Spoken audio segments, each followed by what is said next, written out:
আমাদের বাড়ির রাস্তায় অনেক পানি, রাস্তা আর সবসময় এই রাস্তা অনেক, কখনো পানি দেখিনি। 2004 সালে বন্যা হয়েছে, তখন অনেক ছোট, তখন কোনো মনে নেই কিছুই।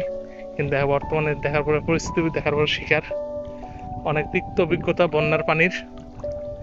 সব ফসলের জমি ছিল, সব ফসলের জমি নষ্ট হয়ে গেছে। ফসলের আউশ ধান ছিল অনেকগুলো, কিন্তু মানুষজন কেউ কাটতে পারে নাই।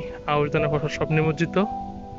আমন মৌসুমের জন্য বীজতলা তৈরি করা ছিল, বীজ ছিল অনেক, কিন্তু আমন ধানের হয়তোবা রোপণ করা সম্ভব হয় না, যার জন্য এদিকে খাদ্য সংকট দেখা যেতে পারে।